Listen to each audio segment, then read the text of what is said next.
اعوذ باللہ من الشیطان الرجیم بسم اللہ الرحمن الرحیم قد سمع اللہ قول التی تجادلک فی زوجہا وتشتکی الی اللہ واللہ یسمع تخاورکما ان اللہ سمیع بصیر صدق اللہ العظیم۔ رب اشرح لی صدری ویسر لی امری واحلل عقدۃ من لسانی یفقہوا قولی واجعل لی وزیرا من اہلی آمین یا رب العالمین۔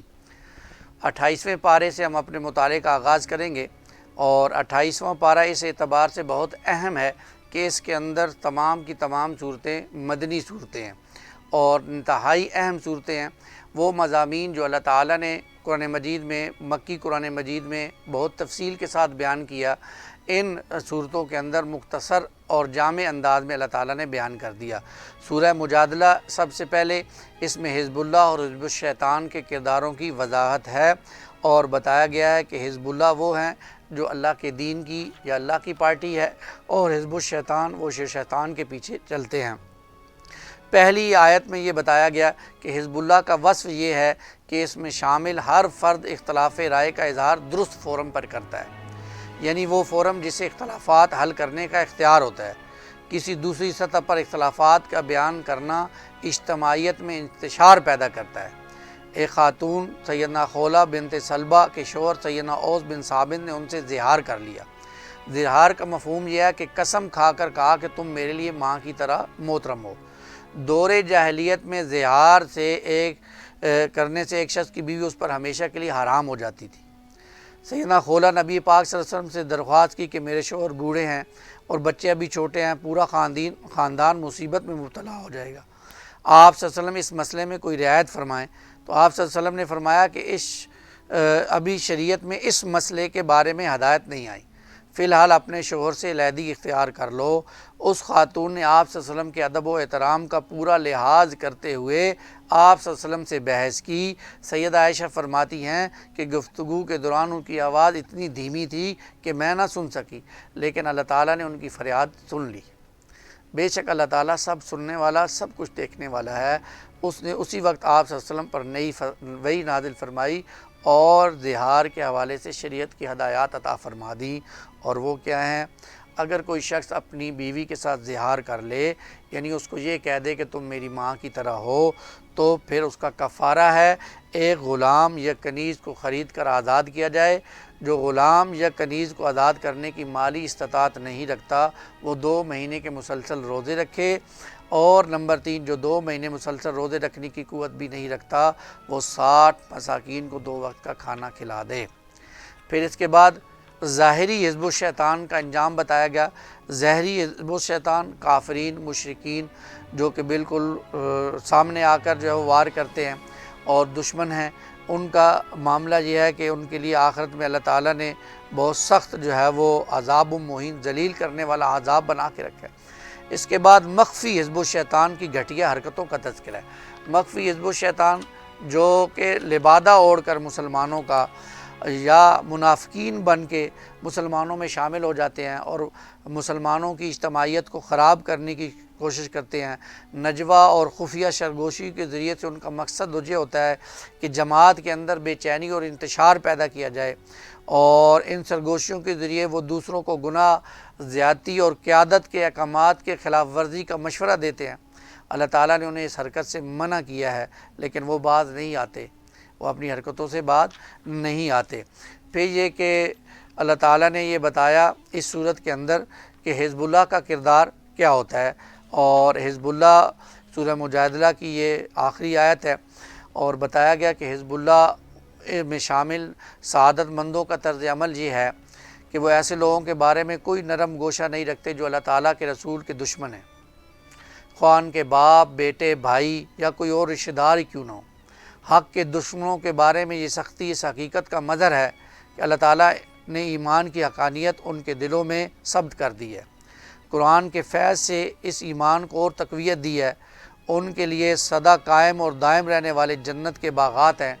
اللہ تعالیٰ ان سے راضی ہے اور وہ اللہ تعالیٰ کی عنایات پر راضی ہیں۔ بلا شبہ اصل کامیابی حزب اللہ ہی کی ہے۔ اللہ تعالیٰ ہمیں بھی حزب اللہ کے اوصاف اپنے اندر پیدا کرنے کی توفیق عطا فرمائے۔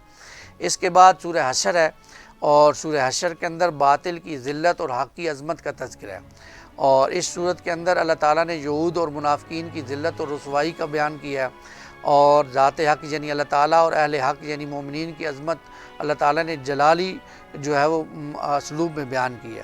پہلی آیات میں غزوہ بنو نذیر میں یہود کی عبرتناک شکست کا تذکرہ ہے، جب اللہ تعالیٰ کے رسول نے ان کو حکم دیا تھا کہ اب جو ہے وہ تم جو ہے وہ یہاں سے اپنا سب کچھ لے کر چلے جاؤ، تو وہ اپنے ہاتھوں سے اپنے گھروں کو اجاڑ کر تباہ کر کے جو ہے وہ لے کر جا رہے تھے۔ یہ گویا ان کے لیے حشر کا سمام تھا۔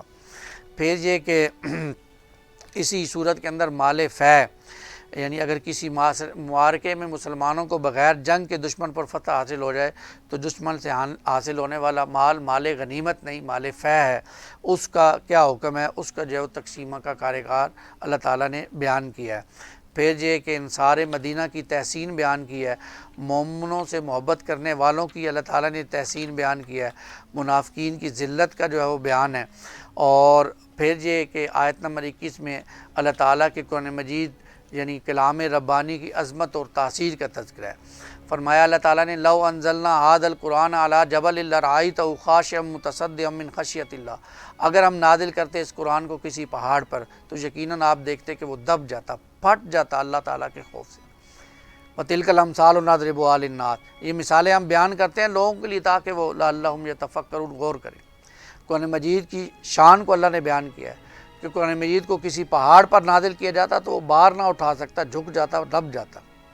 سورہ اعراف کی آیت نمبر 143 میں جیسے اللہ تعالیٰ نے موسیٰ علیہ السلام نے کہا کہ میں آپ کو دیکھنا چاہتا ہوں، تو اللہ تعالیٰ نے کہا آپ مجھے نہیں دیکھ سکتے، میں یہ پہاڑ کی طرف دیکھیے، میں وہاں پر تجلی ڈالتا ہوں۔ فَلَمَّا تَجَلَّى رَبُّهُ لِلْجَبَلِ، پھر جب موسیٰ علیہ السلام کے رب نے وہاں پر اپنی تجلی ڈالی، جَعَلَهُ دَكًّا، تو وہ ریزہ ریزہ ہو گیا۔ گویا کلام ربانی کی بھی وہی تاثیر ہے جو تجلی ذات باری تعالیٰ کی ہے۔ یہ ہے وہ پرجلال مثال جو انسان پر کلام ربانی کی عظمت کا ایک نقش قائم کر رہی ہے۔ اس آیت کی تفسیر میں مولانا شبیر احمد عثمانی نے اپنے والد محترم کے حسب ذیل اشعار بیان کی ہیں۔ سنتے سنتے نغمہ ہائے محفل بدعات کو، کان بہرے ہو گئے دل بدمزہ ہونے کو ہے، آؤ سنوائیں تمہیں وہ نغمہ مشروع بھی، پارا جس کے لخن سے طور ہدا ہونے کو ہے، حیف گر تاثیر اس کی تیرے دل پر کچھ نہ ہو، کو جس سے خاشعم متصدم ہونے کو ہے۔ اللہ تعالی ہمارے دلوں کو بھی اپنے کلام کی عظمت سے تاثیر اور معمور فرمائے۔ اس کے بعد اللہ تعالیٰ کی عظمت اور اللہ تعالیٰ کی ذات باری تعالیٰ کا تذکرہ ہے۔ ان آیات میں اللہ کی 15 شانیں بیان کی گئی ہیں۔ وہ ظاہر و پوشیدہ کو جاننے والا ہے۔ نمبر 2، اس کی رحمت میں جوش ہے۔ نمبر 3، اس کی رحمت مسلسل ہے۔ نمبر 4، وہی بادشاہ حقیقی ہے۔ نمبر 5، انتہائی پاکیزہ ہستی ہے۔ نمبر 6، دوسروں کو سلامتی دینے والا ہے۔ نمبر 7، سکون بخشنے والا ہے۔ نمبر 8، حفاظت کرنے والا ہے۔ نمبر 9، وہ زبردست ہے۔ نمبر 10، سرکشی کو قوت سے کچلنے والا ہے۔ نمبر 11، ہر بڑائی کا حقدار ہے، بڑائی اسی کے لیے ہے۔ نمبر 12، ہر شے کو بنانے والا ہے۔ نمبر 13، اشیاء کو ظاہر کرتا ہے۔ نمبر 14، ہر شے کے وجود کو حسن عطا کرتا ہے۔ نمبر 15، حکمت اور دانائی کا چشمہ ہے۔ کائنات کی ہر شے اپنے قول اور حال سے اللہ سبحانہ و تعالیٰ کی تسبیح بیان کر رہی ہے۔ اللہ تعالیٰ ہمارے دلوں کو بھی اپنی معرفت کے نور سے منور فرمائے، آمین۔ اس کے بعد سورۃ الممتحنہ ہے، حق کے دشمنوں سے سخت رویہ اختیار کرنے کی تلقین ہے۔ اس سورہ مبارکہ میں اللہ تعالیٰ نے یہ تلقین کی ہے کہ وہ حق کے دشمنوں کے لیے کوئی نرم گوشہ اپنے دلوں میں نہ رکھے، بلکہ ان کے ساتھ شدید سختی کا رویہ رکھے، کوئی ہمدردی نہیں ہونی چاہیے ان کے لیے۔ پھر یہ کہ خواتین کی بیعت کا تذکرہ ہے سورت کے اندر، اللہ کے رسول صلی اللہ علیہ وسلم نے جو ان سے بیعت دی۔ اس کے بعد سورہ صف ہے، اور یہ سورہ مبارکہ اللہ تعالیٰ کے دین کے غلبے کو نبی پاک صلی اللہ علیہ وسلم کو جو دیا گیا غلبہ مقصد، اس کے مقصد کو بیان کرتی ہے، اور اسی مقصد کے لیے جہاد اور قتال ہے، اور اس کی دعوت بڑے زوردار اسلوب کے ساتھ اللہ تعالیٰ نے اس صورت میں دی ہے۔ پہلی آیت بہت جلالی انداز میں، کیوں کہتے ہو جو کرتے نہیں ہو، لما تقولون ما لا تفعلون، ایمان کا دعویٰ کرتے ہو اور اعمال تمہارے سارے ایمان کے بغیر ہیں۔ یہ روش منافقانہ ہے، اللہ تعالیٰ کو بیزار کرنے والی ہے۔ تمہارا یہ دعویٰ تمہیں کافروں سے جدا کرتا ہے کہ تم محمد رسول اللہ صلی اللہ علیہ وسلم کو اللہ کا رسول مانتے ہو۔ حضرت محمد صلی اللہ علیہ وسلم تو دنیا میں اللہ کے دین کو غالب کرنے کی جدوجہد کر رہے ہیں، اور اس کے لیے جہاں اللہ تعالیٰ کی عبادت اور ذکر و اذکار میں مشغول ہیں، وہیں شدید ذہنی اور جسمانی تکلیف بھی برداشت کر رہے ہیں۔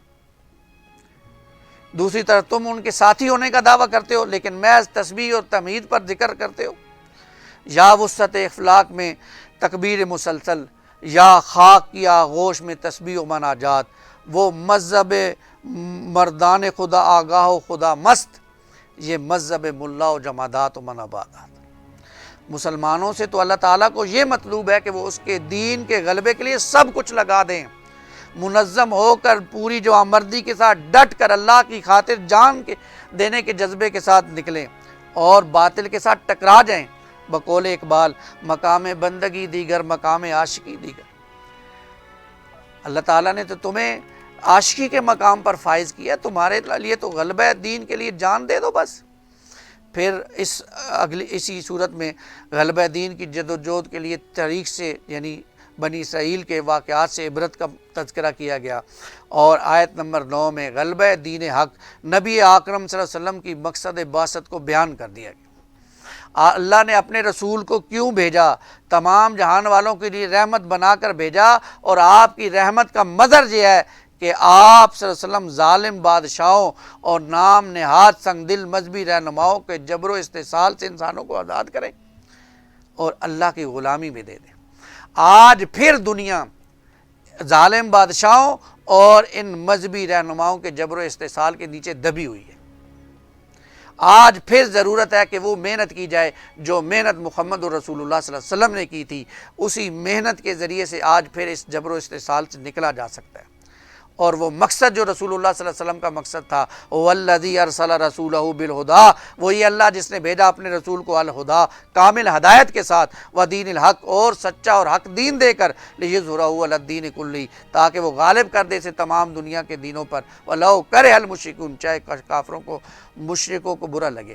آج بھی پوری دنیا میں دین مغلوب ہے۔ رسول اللہ تو دین غالب کر کے گئے، لیکن ہم نے اس کو غالب نہ رکھا، اپنی بدعمالیوں کی وجہ سے وہ دین مغلوب ہو گیا۔ آج اس دین کو غالب کرنے کی کوشش کرنی چاہیے۔ اللہ ہمیں اس کی توفیق دے، ہم اس میں اپنا حصہ ڈالیں، ہم سمجھیں کہ وہ مغلوب ہے، اس کے لیے اپنا تن من دھن لگائیں تاکہ اللہ کا دین غالب ہو جائے۔ وہ جو اقبال نے کہا، وقت فرصت ہے کہاں کام ابھی باقی ہے، نور توحید کا اہتمام ابھی باقی ہے۔ مجھے اور آپ کو اللہ اس میں اپنی صلاحیتیں لگانے والا بنا دے، اپنا جان اور مال لگانے والا بنا دے۔ اس کے بعد جہنم کے دردناک عذاب سے بچنے کا راستہ بنا دیا گیا۔ ایسی تجارت جو انسان کو جہنم کی آگ سے بچا سکتی ہے وہ یہ کہ اللہ تعالیٰ پر دل کی گہرائیوں سے ایمان لانا، اور نمبر 2 اللہ تعالیٰ کے دین کے غلبے کے لیے مال اور جان کو لگانا۔ یہ کام کریں گے تو اللہ تعالیٰ ہمیں دین کی نعمتوں سے نوازے گا۔ آیت نمبر 13 میں غلبہ دین کی بشارت، اور اس بشارت میں وَأُخْرَىٰ تُحِبُّونَہَا، ایک نعمت جسے تم پسند کرتے ہو، نصر من اللہ وفتح قریب، وہ اللہ کی مدد اور جلد آنے والی فتح ہے، وبشر المؤمنین، وہ مومنین کے لیے خوشخبری ہے، اس کے لیے وہ فتح صحابہ کو ملی، آج ہمارے لیے بھی رسول اللہ صلی اللہ علیہ وسلم کی احادیث میں موجود ہے۔ آپ صلی اللہ علیہ وسلم نے فرمایا کہ روئے زمین پر کوئی اینٹ اور گارے کا بنا ہوا گھر نہیں رہے گا، نہ اونٹ کے بالوں کا خیمہ رہے گا جس میں اللہ کا اسلام داخل نہ کرے، خواہ کسی سعادت مند کو عزت دے کر، خواہ کسی بدبخت کو مغلوب کے بنا کر۔ اللہ کا دین ہوگا غالب، ہمیں اس کے اندر حصہ ڈالنا ہے۔ اللہ تو مجھ سے اور آپ سے یہ پوچھیں گے واٹ ہیو یو ڈن، تم نے کیا کیا؟ اقبال نے بھی تسلیاں دی، خوشخبری سنائی، آسمان ہوگا سحر کے نور سے آئینہ پوش، اور ظلمت رات کی سیماب پا ہو جائے گی، پھر دلوں کو یاد آ جائے گا پیغام سجود، پھر جبھی خاک حرم سے آشنا ہو جائے گی، آنکھ جو کچھ دیکھتی ہے لب پہ آ سکتا نہیں، میں وہ حیرت ہوں کہ دنیا کیسے کیا ہو جائے گی، شب گریزاں ہوگی آخر جلوہ خورشید سے، یہ چمن معمور ہوگا نغمہ توحید سے۔ اللہ ہمیں بھی ان لوگوں میں شامل فرمائے۔ اس کے بعد سورہ جمعہ ہے۔ اس سورہ مبارکہ کے پہلے رکوع میں اجتماع جمعہ کی حکمت بیان کی گئی کہ لوگوں کو قرآن حکیم کے ذریعے سے آخرت کی تیاری کے لیے اپنی ذمہ داریاں ادا کرنے کے لیے یاد دہانی کروائی جائے، اور دوسرے رکوع میں اجتماع جمعہ سے متعلق احکامات بیان کیے گئے، اور یہ بھی بتایا گیا پہلی 4 آیات میں غلبہ دین کے جدوجہد کے لیے افرادی قوت کو قرآن کے ذریعے سے تیار کیا جانا ہے۔ نبی پاک صلی اللہ علیہ وسلم کے 4 وظائف بیان کیے گئے۔ اللہ تعالیٰ بادشاہ حقیقی ہے اور نبی اکرم صلی اللہ علیہ وسلم کو اس کے فرامین آیات کی صورت میں لوگوں کو سناتے ہیں۔ اللہ تعالیٰ پاکیزہ ہستی ہے، آپ صلی اللہ علیہ وسلم قرآن کے ذریعے سے لوگوں کا تزکیہ کر رہے ہیں۔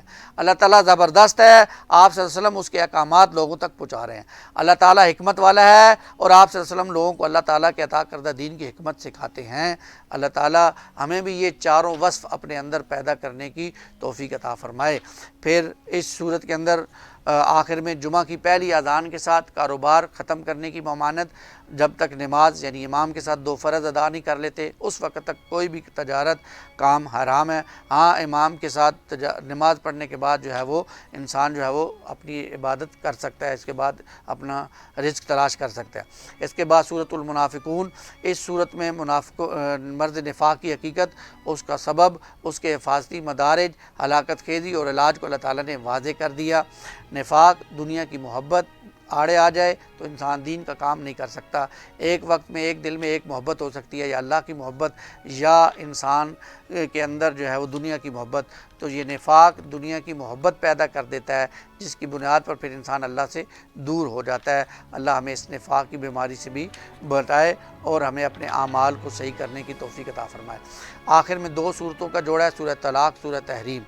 دونوں صورتوں کے اندر اللہ تعالیٰ نے بہت اہم ہدایات دی۔ پہلی صورت طلاق، میاں بیوی کے درمیان چپکلش ہو جائے، لڑائی جھگڑا ہو جائے تو کیا رہنمائی اس کو دی۔